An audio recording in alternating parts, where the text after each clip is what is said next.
Hello and welcome. My name is Andy Salkeld, and this is my Start Competing 40k series. And this is the first episode of it where I'll be talking about the self. And what I want to do in this episode is basically talk about why to go to a Warhammer competitive event. Now, the reason for me recording these very much ties into this.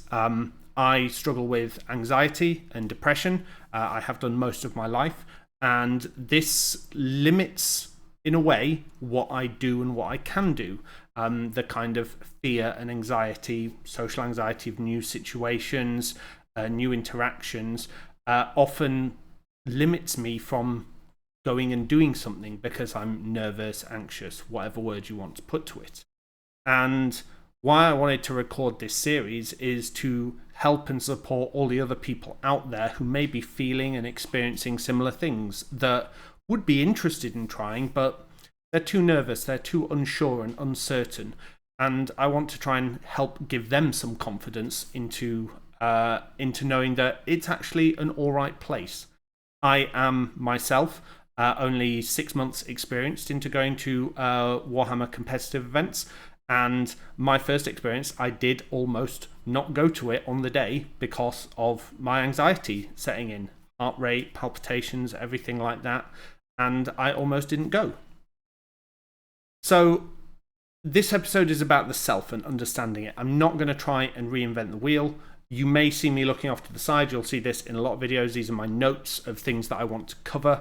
But yeah, going to a 40k event in most circumstances is stepping out of your comfort zone, is going to do something different, particularly for the first time, and understanding what that experience is going to be like helps in an anxious situation. So what are the benefits? And these are the things I can kind of say from experience. The main benefits that you get out of going to an event is, firstly, you get to play more. So not everyone has the luxury of being able to play every weekend or every week. Sometimes you only get to play once a month. Having the setup in your house, garage, nearby location can make it challenging to be able to play easily. So the first real benefit you get is the ability to play more. Second one, you get to play a more diverse field. Often with games, you will play against your friends, the same people who will play similar or the same strategies, or in case 40k, the same armies. And what this means is you get to experience new sides of the game you may not already have. Building an army, painting an army, learning to play it all takes time. And so whenever someone starts getting into a faction, there's almost this learning curve and development curve. Going to an event allows you to play against people who have already done that, and therefore you can learn from them and experience. The last reason is there's new people. And for many, this is fine. For me, it is quite an anxious situation. I am not one that is great for small talk. As much as I love talking and an ability to do this and record, I really struggle in social environments. And this is an ability to meet new people who share a hobby with you already, which means you already have common ground to be able to speak to them about something. It doesn't mean everyone starts as friends, but it does mean that there will be things you can talk about and become friends over. So those are the kind of the benefits, the what you get, but one of the main things I want to talk about is why. And I'm not going to reinvent the wheel here. There are lots of kind of psychographics attached to gaming. The one I'm most familiar with and the one I'm going to talk about today is the one that comes from Magic the Gathering, where there are 3 primary player psychographics, which is, I believe it's Timmy, Johnny, and Spike is what they were originally named, but I think it's Timmy, Tammy, Johnny, and Jenny, and Spike. And what it is their motivations. So Timmy is motivated by fun, wants to experience something. I don't have that information. Sorry about that. Motivated by fun, wants to experience something. It's about the journey and the quality of wins over quantity. They like winning big, but the most important thing is that they do it with their friends. Johnny is motivated by creativity, and they want to express something, whether this is a part of their personality, a part of their kind of part of their mindset, or just do something creative. And here it's more about, similarly, it's about the means and not the end. And for them, it's about winning their way, and they want to do it how they've designed. Spike is what is known as kind of the competitive player, and this is about often motivated by results, and they want to prove something. Now, this is definitely an ends rather than means situation. They do want to win, and it doesn't matter about the route to get there. But that doesn't mean that they want to cheat or lie or kind of ankle shoot, anything like that. They want the challenge, and they want to prove themselves. Those are kind of brief overviews. You may have heard bits that resonate with you in those.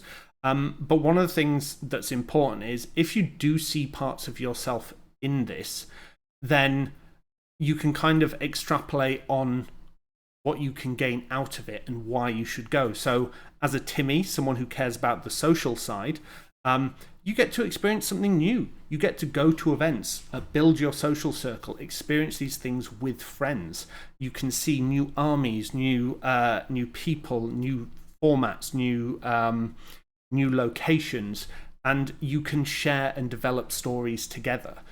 I myself love this side of the hobby because I go to events with friends. We go, we play, and we experience new places, new locations, new hobby stores, and meet new people. As a Johnny, someone who cares about the creativity, you can show off your creativity either through your play style and how you pilot your army, or through your painting and modeling ability.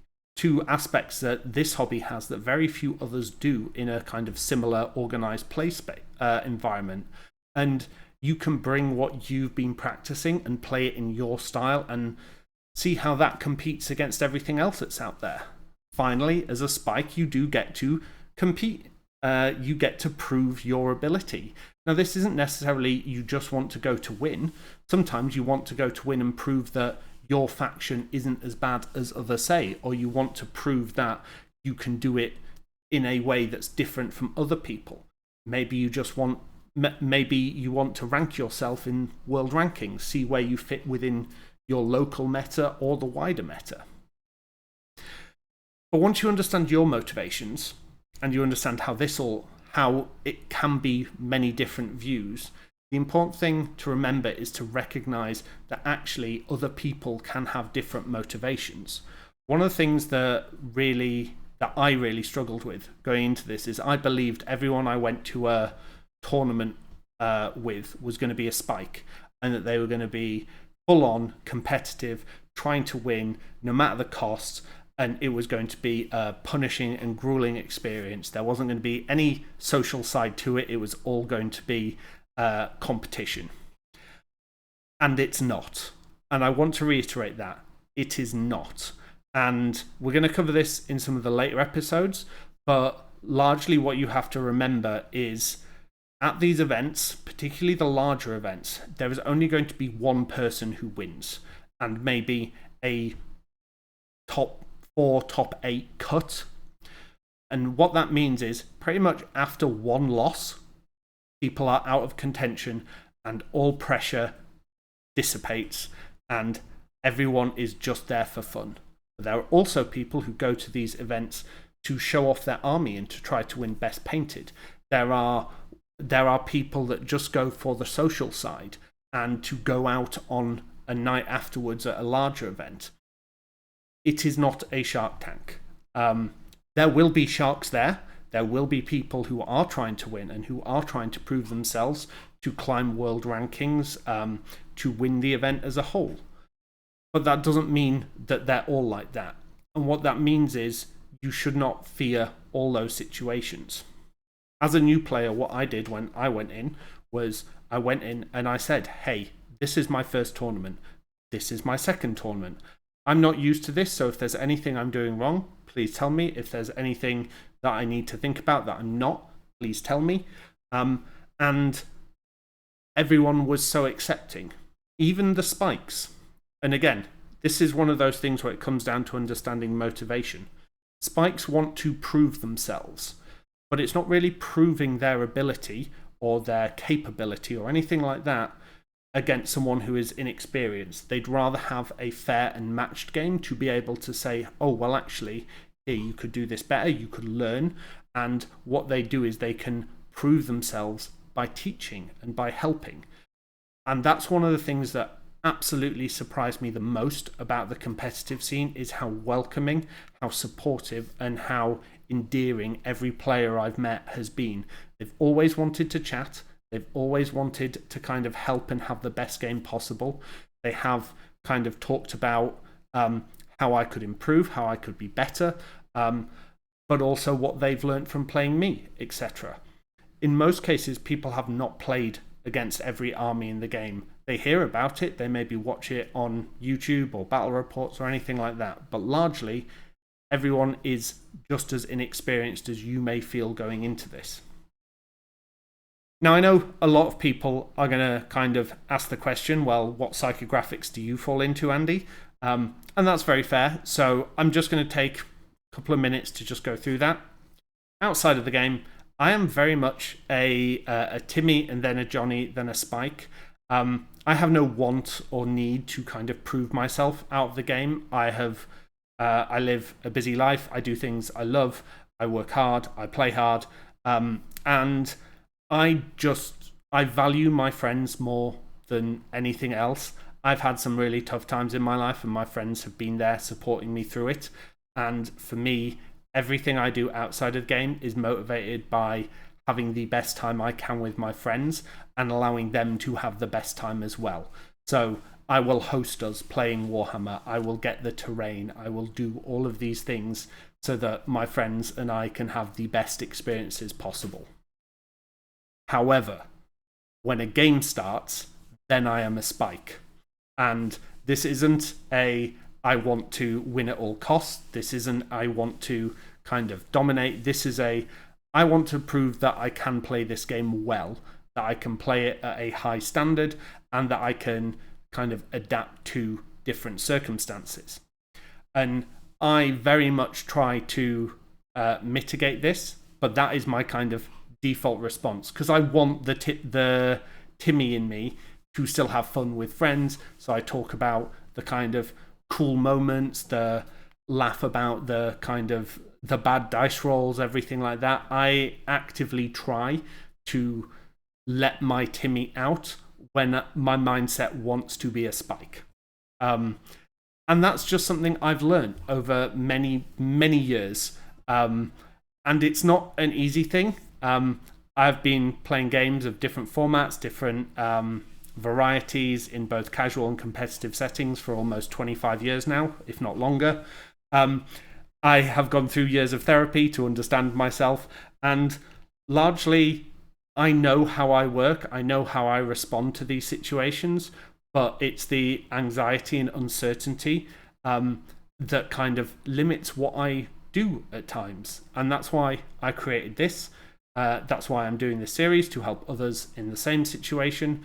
And that's why I have confidence that if you want to and you feel you can, then go.